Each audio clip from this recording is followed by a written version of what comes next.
Hi guys, we're back and this is the start screen tutorial for the Mouse Maze game.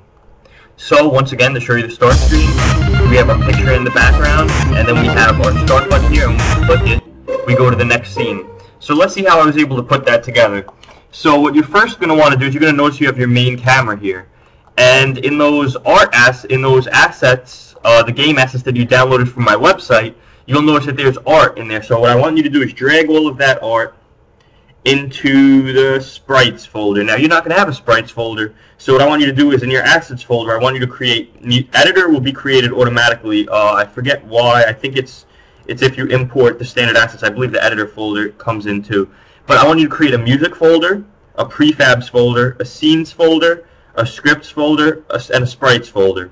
And you would do that by right-clicking, going create, clicking on the folder, and then naming the folder. Alright guys? So now we can just delete that fake folder that I just made. Okay. And now you're going to double click into your sprites folder. And just to illustrate this, so I have my game assets actually right here. And what I'll do is I'll jump into art, double click there, and I want to bring in the gameovermouse.psd for example. So I'll drag him in. Unity will take a moment to sync up the files. And now you'll see we have our Game Over Mouse right here, or Game Over Mouse, oh, again, right here. Okay. So basically, after you've done that, we're going to drag in our title screen. So what you're going to do is you're going to click on the title screen, you're going to drag it up here to the hierarchy. Right? So you're going to click, drag, and drop. Of course, I'm not doing it because I already have my title screen up. Right? And now what you're going to do is you're going to go to the main camera, and then you're going to hit this little lock button here, and you're going to rescale this title screen by clicking on the title screen, hitting R, and rescaling it until it aligns with your main camera. Now yours probably looks a little different than mine, and that's because I changed my background color. So you would double click this background color here. I have it set to in between the light and dark blue and up here to a grayish tone, which just almost doesn't perfectly match, but it almost matches the background of my image. So once you've done that, you're not going to notice any apparent change here, but if you hit play, you will now notice that the background matches the foreground. And I know yours doesn't play music yet either, but we'll get to that soon. So now what I want you to do is I want you to right-click, UI, and you're going to go to button. And that's going to create a button object. Now I want you to note a few things about this button object.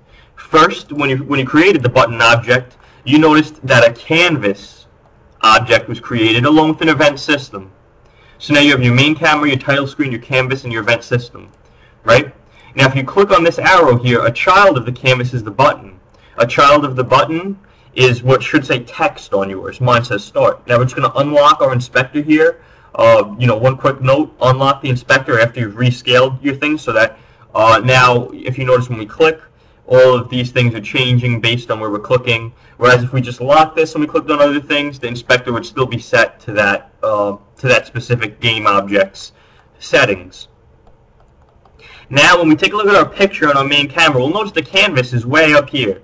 But we'll notice that when we hit play, our button is here on the screen. Now yours might not be centered, but notice yours might be down here in the lower left-hand corner. That's because you just need to drag it to the center on this display. So what Unity does for UI things is you have what's called a canvas object. I'm just checking on time here. We have a canvas object, and our button or whatever UI element is displayed on this canvas. Now, at the moment we hit play, Unity is going to transpose this onto our screen along with what our main camera sees.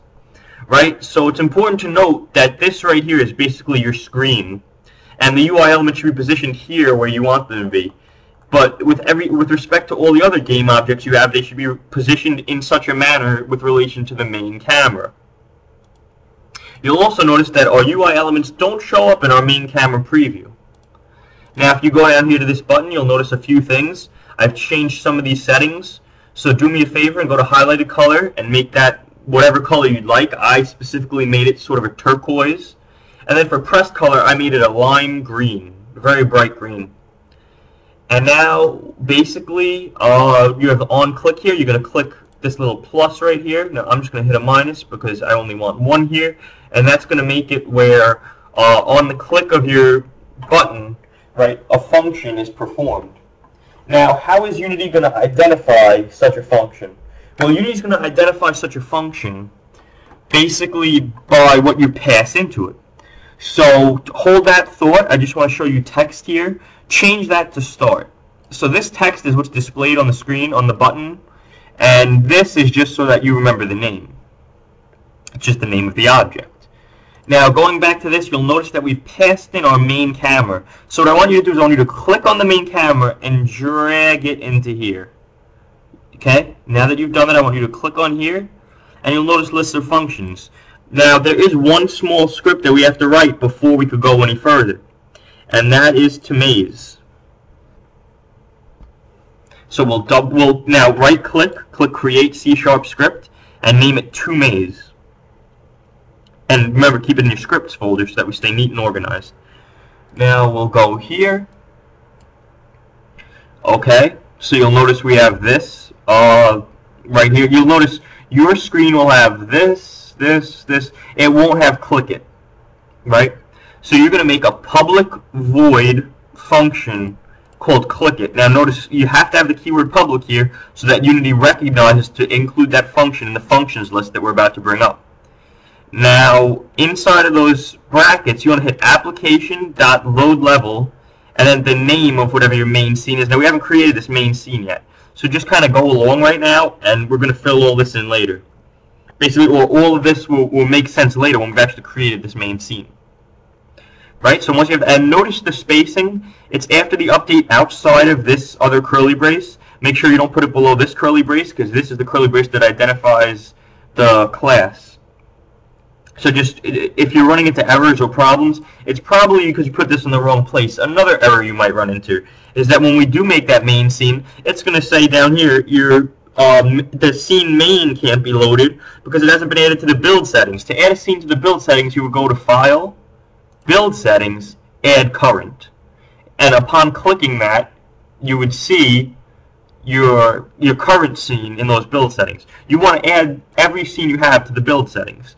Now that you've made that function, you could go back into this button, which you've passed the main camera, click on here. You should see the name of your script, to maze here, and click it, which is your function. Now you'll notice that when we go in, and hit start, we go automatically to our maze. Now, there's one last thing I want to show you, which is adding music. So I'm expecting that you made a music folder, and that you took from those game assets, right, that you went into that music folder, which again, all this is credit to Kevin MacLeod from Incompetech.com, offering royalty-free music. And basically what we did was we just dragged them in, similar to the sprites. And now what we're going to do is we just go to our main camera, and we'll notice our audio source here has Rhinoceros. So all I did was drag Rhinoceros onto the main camera. Now when I initially did this, my inspector looked like this when I was on the main camera. So what I'd do is I would click, drag, and I'd see this little plus right here? You would just release once you see that. And now Rhinoceros is on there, so now if we hit play, now we have our music in the background. You'll also notice, once again, that the highlighted color is there, and when we click it, it makes that color, and then when we release, of course, we go to our scene, our maze scene. And that's about it for this tutorial, guys. Thanks, and feel free to leave any questions as comments on my YouTube channel, and I'll do my best to get back to you. Thanks, and I'll see you in the next tutorial.